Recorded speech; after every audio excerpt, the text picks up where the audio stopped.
The Johnson's Wax Program with Fibber McGee and Molly.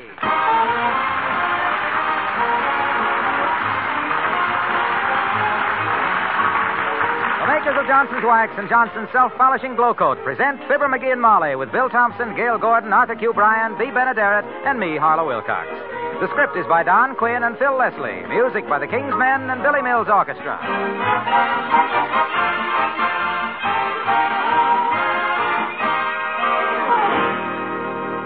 It's brighter. It's brighter than ever. Better than any. That's the news about the Self-Polishing Floor Wax 1949 Glow Coat. In kitchens from coast to coast, women are finding out that 1949 Glow Coat gives them three major improvements. First, you now get almost twice the shine on your linoleum. Twice the shine you used to get. That new Glow and Glow Coat is a brighter glow, and you get it without rubbing or buffing. Second, it's a longer wearing glow. Actually, the fine wax luster of your linoleum lasts almost twice as long, because 1949 Glow Coat covers the surface with a tougher finish. Third, Glow Coat is easier to apply. It spreads more uniformly. In addition, Glow Coat now goes farther. Ask your dealer for the 1949 Glow Coat. It's longer wearing, easier to apply. And most important, Glow Coat's got a new glow that makes it brighter than ever, better than any.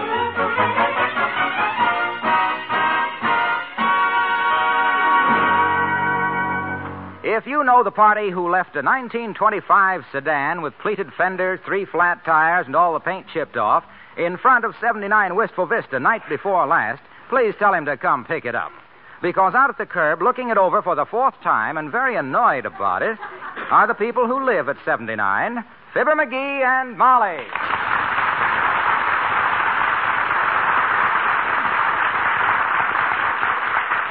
Look at this broken-down jalopy still sitting here, Molly. Somebody's got a lot of crust leaving this rusty hunk of busted junk in front of our house. You know, I wouldn't even have known it was an automobile if it didn't have that foxtail on the radio aerial. That ain't even the aerial. That's part of the bumper sticking up. What a heap. Every time I kick this crate, something falls off of it.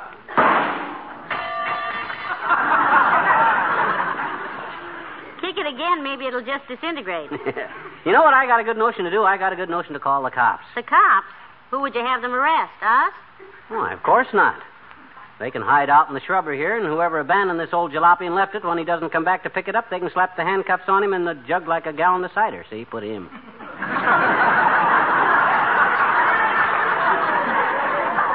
You see? No, I didn't quite get that. It's simple enough. Nobody's going to get away with leaving a pile of junk like this in front of our house. And, hey, do we know this gal coming here? She looks like she's going to speak to us. Oh, yes. We saw her last week, Mickey. Well, good gracious, if it isn't Mr. and Mrs. McGee. Hello, Mr. and Mrs. McGee. I didn't know you lived here, do you? My, it certainly is a small world, isn't it? Just small. Yes? Yes, it is, Mrs. I'll bet you're wondering how I knew your name, because we've never really been properly introduced at all. Not at all. So I just said to Mr. Kramer, you know Mr. Kramer at the drugstore, Kramer's drugstore, oh, did you have an accident with your car? Kramer? Oh, us. Oh, no. No, this isn't our car, Mrs. Oh, the way people drive these days is just awful. I was driving downtown yesterday, and when I pulled out of a safety zone to make a U-turn, a man banged right into my front bumper with his back fender. My front bumper. Well, you can't trust a man driver, sis. Try to dry your nail polish and they think you're signaling for a turn. You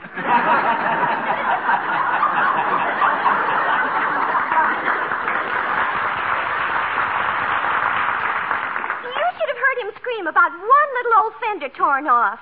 But I showed him, I just drove on. It's not my car anyhow, it's my sister Thelma's. And I don't even have a driver's license, so it's not my problem, his fender.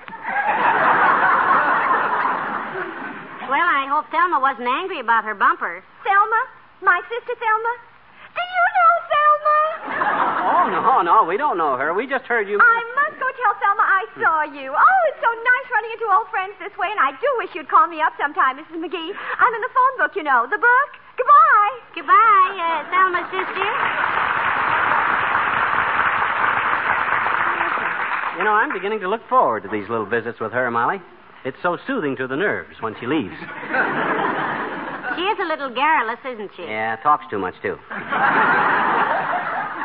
I got other problems right now, kiddo. This dad-ratted junk heap here. Hey, you suppose any of those tires are worth prying off of there? No, they're in ribbons, McGee. Yeah. Just look at them. Those casings are as full of old rips as a Legion convention.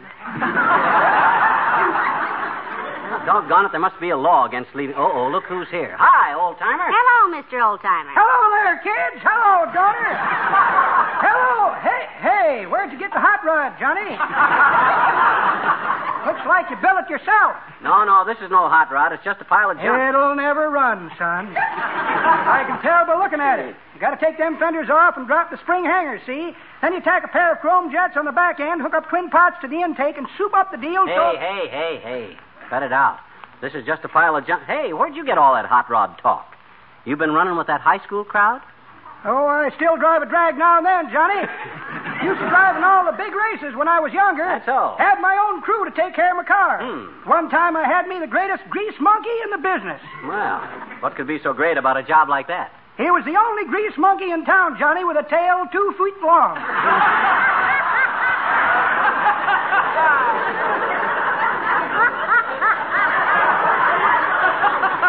2 foot, that is. Yes, sir, Johnny, I got him from a circus. From a circus? Hey, he used to hang by his tail from the crankshaft and grease all 4 wheels at once.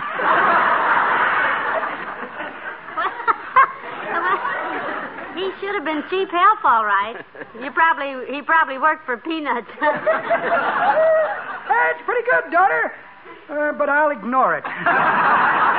Yeah, this monkey was mighty smart, kids. My brother Calvin used to lead him to school on a leash every day, but he got too smart finally. Yeah? When they come home one day with a monkey leading Calvin on a leash, Papa sold him. The monkey, that is. We kept Calvin. Well, look, that's very interesting, but Yes, sir, like I say, I drove some mighty big races in my day. I mind one time I was racing across country from Jersey City to Albany. A cross-country race. That must have been exciting. Well, I knew it was going to be tough, see? Yeah. So I hunched down in my seat, fixed my eyes on the white line in the middle of the road, and off I went like a bullet. You drove by the line, huh? I never took my eyes off of that line, Johnny, till I wound up 3 days later in Mobile, Alabama. Mobile? My gosh, how could that happen? Optical illusion, kids. The line in the road turned out to be a crack in my goggles.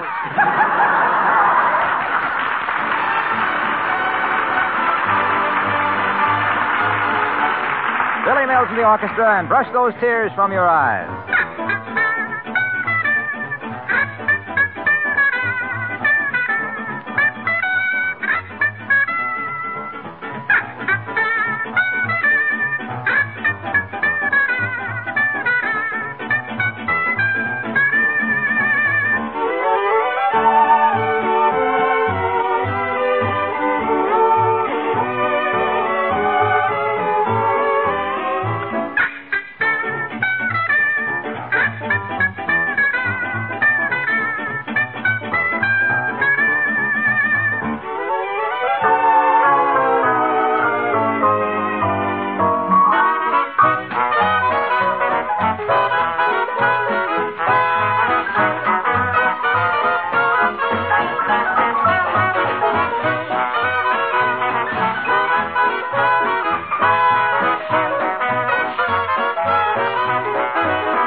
You know, I've had about enough of seeing that rusty old jalopy sitting out there in front, kiddo. I'm going to call the cops. Aren't you being a little inconsistent, dearie? How so inconsistent? Well, you're the one who's always making insulting remarks about our police force. Yeah, but gee whiz, Molly. Here's the phone. Call the boys in blue. Okay. It's always the ones who holler Cossack at the cops who are the first to holler copper when there's a noise in the basement. Go ahead. Call them. Oh, I will if you'll pipe down for a minute, Love Boat. All right. Matter of fact, I've changed my mind. I ain't even going to call the cops. I'm going right to the top with this. I'm going to call the trivia. The mayor? Isn't this a rather trivial affair to be called? Hello, operator. Give me the city. Hello, is that you, Mert? Oh, dear. How's every little thing, Mert? It is, eh? What's that, Mert? Yeah, I want to talk to the mayor. Oh. Give him a ring, will you? Thanks, Mert. McGee, that was the doorbell. Come in. We got a bad connection, Mert. It's full of noises. Clear it up, will you? That's better. Hello? Hello? Hello. Hello. Hey, get off the line, lady. I'm talking to the mayor. Okay, mister. Hello, this you, La Trivia? Yes, this is I. How are you, McGee? Fine, kid. Recognize my voice, eh? Yes. Your voice in the back of your head. McGee, the mayor's right here. Quiet, Molly. I'm talking to the mayor. Hey, La Triv. I got a squawk. You usually have. Well, this is legit, kid. There's been an old wreck of a car left in the street out in front of my place, and I want the city to haul it away. I'll refer it to the proper department, McGee. Is that all? That's all, La Triv. Thanks a lot. Not at all. As mayor of this community, I suppose it's my duty to listen to complaints and separate the real ones from the stupid ones. And I know which kind this is. You said it. It sure is. Okay, kid. So long. Good day. Good day, Your Honor. Hey, who just came in? I heard the door slam. Mice, I guess. Well, I just talked to Latrivia at the city hall, kid. He says he's going to... One question, McGee. How long did you say that car had been there? 2 days at least, Latrivia. Oh, thank you. Well, I will say for Latrivia, he's Jerry at the rat hole when it comes to... Hey! Yes? How'd he get here so quick? My gosh, I just talked to him at the city hall. Huh. I guess I swing more weight down there than I thought. You swing more weight almost everywhere than you think, dearie. Incidentally or not so incidentally, your pants need pressing. Well, I've been very busy, and I haven't had time to sit in them. Hello, Molly. Hi, pal. Hey, have you got relatives visiting here? No, Mr. Wilcox, the last relative we had visiting here was Uncle Dennis. Remember Uncle Dennis, kid? Better known as Half-Gainer Martini, the olive diver? Now, McGee, don't pick on Uncle Dennis. After all, he has a heart of gold. Well, he must have a nickel-plated liver, too. Why'd you ask? Did we have any visitors, Junior? Well, I just thought if that old junk car out there belonged to somebody you know, I'd keep my mouth shut. That was very tactful of you, Mr. Wilcox, but we don't know who left it there, and McGee has already put in a complaint to the city about it. Somebody had a lot of nerve using the street in front of our house for a junkyard. Oh, well, you know how some people are, pal. No feeling for appearances. Yeah. They don't keep up with things. I heard the other day of a woman in Pennsylvania who still uses an old-fashioned mop and scrub brush on her linoleum. No. That's ridiculous. You're just making that up. No, really. One of our salesmen in Pennsylvania is sending me photographs of this woman actually scrubbing her linoleum. You mean she never heard of? Apparently not. Well.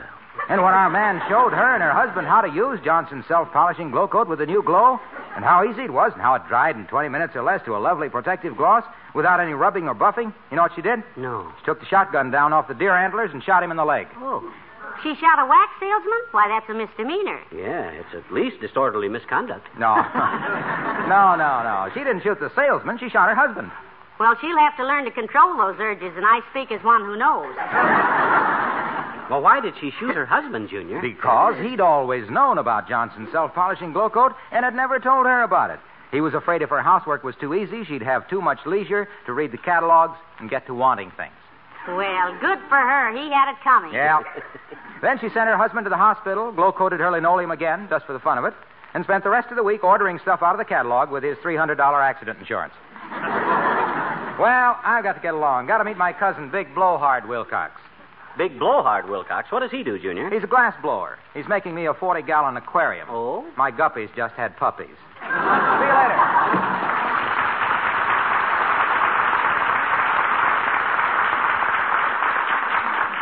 You think that was a true story he told us, McGee? I don't know. Anything can happen in Pennsylvania.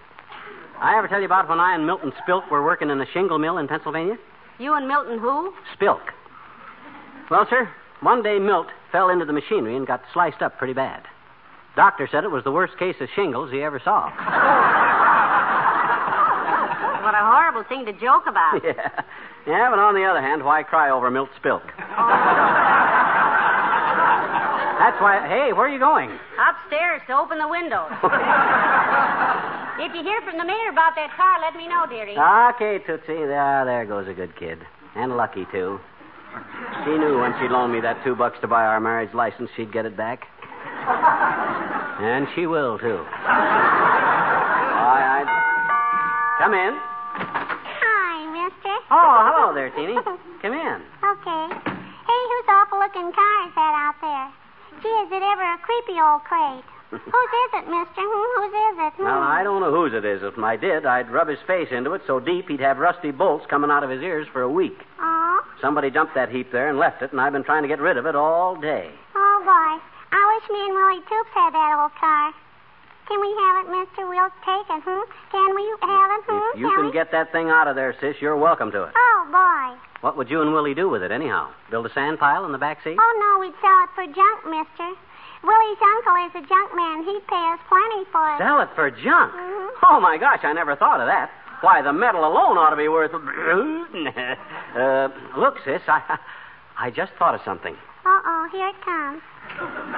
You see, well, it wouldn't be right to let you sell a car that I could sell myself. That we don't know who it belongs to, would it? Why? Well, if you sold it, just suppose that's the only car the poor guy's got, you see. Yeah. He's in trouble, isn't he? Sure. Mm-hmm. Suppose he needs it. Suppose his little children are crying for milk, and he hasn't got any way to get out to the dairy. They deliver. Yeah, but how would they know where? Even we don't know the guy. Suppose he comes and he says to me, "Where's my car?" he says. And I says, "I gave it to Teeny. She sold it for junk to Willie Toops' uncle," I says. Why, the poor guy would be heartbroken. Gee, mister, you sure tell it sad. I couldn't take that poor man's car. His little children. No milk. Good. Now you run along and... I'll stay till he comes after it, mister. I got a nickel. I'll give it to him for milk for his children. No. That's very sweet of you, Teeny, but, well, you don't have to stick around. Oh, I can wait. I'll wait all day. I'll give him my nickel. Look, sis, that's a very sweet thought, but, well, I got a phone call to make. Here, why don't you take this buck and go down to Kramer's drugstore and slug yourself some sodas? Well, since you put it that way, okay. Yeah. Thank you, Mr. McGee. And here, this is for you. You'll need this. Me? What is it? A business card. Huh? Willie Toops' uncle, a junk man. Oh. He'll come right over when you call him as soon as I get out of the house. And me and Willie get a cut on all the business we throw him. So long, mister. Why, that little... Oh, well. There's the phone.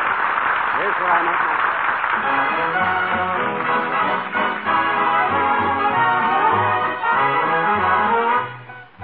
The King's Men, and it's what you do with what you got. Some folks think that fate forgot 'em and their spirit hits the bottom, but there's just no sense to let 'em. Don't let 'em. Never let 'em. There's lots of ways to pay for all the little things you pray for, but the best way is just go get 'em. Go get 'em. What you do with what you got, never mind how much you got, is what you do with what you got that pays off in the end. You gotta add how much you do and multiply by what you do. You think you can't win, but you do, and you get that dividend. It's the means you apply it that raises your stock. Look what David did to Goliath with a little old hunk of rock. It's what you do with what you got, never mind how much you got. It's what you do with what you got that pays off in the end. Don't sit there and grumble, just try once more. Recover that fumble, and someday you're bound to score. So get up when you fall down, and don't be forlorn. Look how Joshua busted that wall down with a little old measly horn. So if ever you feel that your life is a flop, remember there's always some room at the top. It's what you do with what you got that pays off in the end.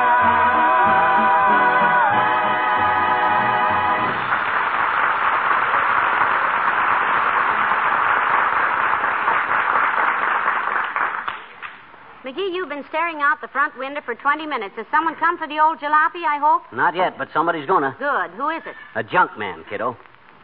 Bright idea of mine that's not only going to unclutter our curb, but also pay us enough cash dough to take us to dinner and a movie and maybe buy you a new Easter bonnet. McGee, how wonderful. Yeah. You think of the most amazing things, eventually. Well, I guess I just happen to have a talent for sharp thinking, kiddo. I was just analyzing the situation, and the guy abandoned the car, so nobody owned it, so suddenly it... Uh-oh, this may be him. Come in. Molly, I just saw the car. When was the accident? What did he hit? Is he badly hurt? Why didn't you call me the minute... Hey. Take it easy, fee hungry. I'm okay. I'm not hurt. Get that we'll operate in the morning look out of your eye and relax. Oh, fine. Not a scratch on him. It's even worse than I thought. Well, if you were looking at that heap out in front, Doctor, that underslung fright that looks like it was slung under a freight, that isn't even our car. Somebody abandoned it there. Well, I'm a little relieved, kids. When I saw that thing out front, I thought, well, this is it. Little Paper Brain has finally met somebody more lead-footed and pig-headed than he is. Now, Doctor, he doesn't have such a heavy foot. Oh, no? I was with him when he bought his last car, and I noticed that by the time we got home, all the horsehair in the upholstery had turned white.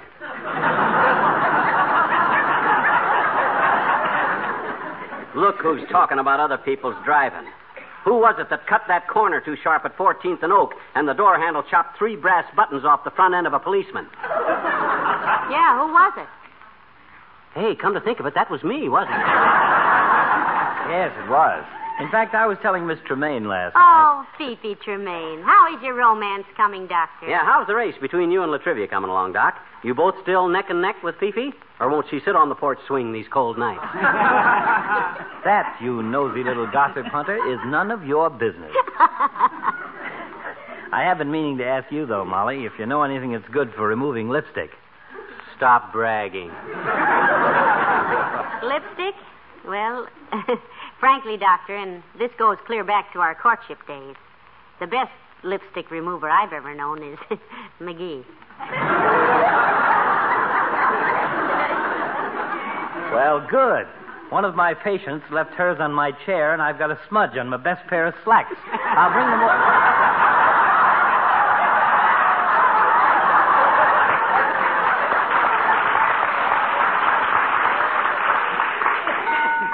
Oh, that's for me, kiddo. I'm expecting a guy. I'll be right back, Doctor. Oh, I'll miss you, yes. No kidding, Molly. When I saw that twisted-up pile of antique metal out there, I was really worried. I thought McGee had gone to sleep at the wheel and driven under the first 6 elephants of a parade. No, Doctor, we don't even know who left it here, more's the pity. If I did, I'd give him a piece of my mind that would... Well, that's that, kiddo. I got rid of that jalopy. The guy paid me $27.50 for it. $27.50. Yeah. I asked for $35, and he offered me $30, so as long as we were only $5 apart on the deal, we split the difference at $27.50.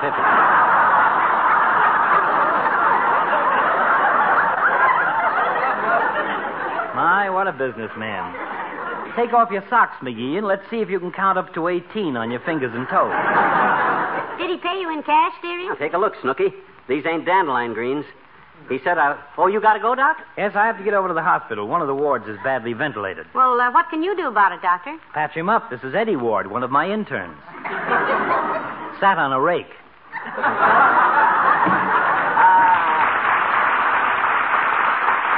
Good old Doc. Really a warm-hearted old character, you know it? You notice how sympathetic he got when he thought there was a chance to do a little embroidery on my rose petal skin? I think he was genuinely perturbed when he saw that old wreck out there, though, dearie. What'd the junk man say when he... Hey, did I walk over here or did I drive? You drove, Doctor. I saw your car pull up. Well, it's gone now. Let me use your phone to report this to the police. Oh, my gosh. Hey, Fatso. Yeah? I told that junk man to take the car to the left of the driveway.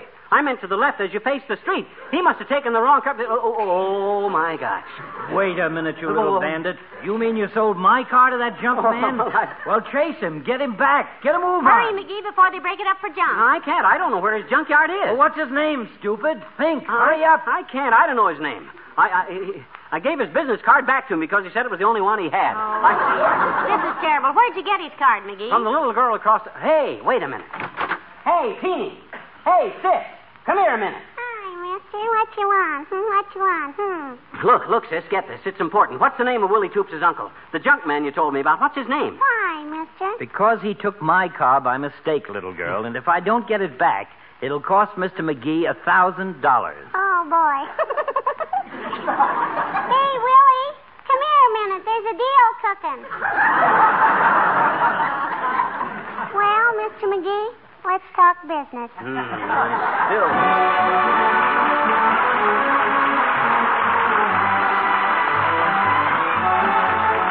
Remember to try 1949 Glow Coat. Glow Coat's got new glow that means you get a brighter, more lustrous glow on your linoleum, a longer-lasting glow. And it's easier for you to get that bright finish because 1949 Glow Coat spreads more uniformly and goes farther. Ask your dealer for the self-polishing floor wax Glow Coat in the same familiar yellow container with the bright red band. That's 1949 Glow Coat. Brighter than ever, better than any.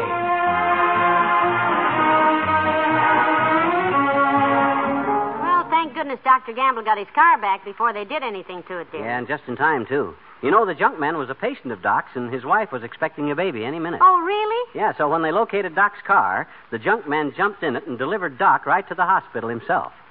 Which was quite a switch. How do you mean a switch? Well, gee whiz, kiddo. Who ever heard of a patient delivering the doctor? Good night. Good night, all.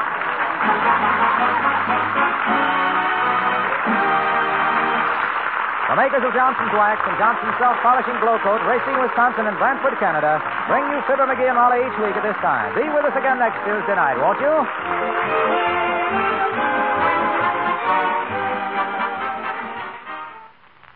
If you own a piano, you certainly want to keep it in beautiful condition. Here's a way to do it and do it fast. Polish your piano with Johnson's Cream Wax. The amazing polish that cleans so quickly, dries so quickly, polishes so quickly that using it is practically as easy as dusting. A couple of minutes, that's all the time it takes to do the job. Because Johnson's Cream Wax not only cleans in a moment, it dries in a moment, and it polishes in a moment to a hard, satin-smooth finish with no sticky oil left to catch dust. Tomorrow, ask for Johnson's Cream Wax, the fastest wax polish you can buy.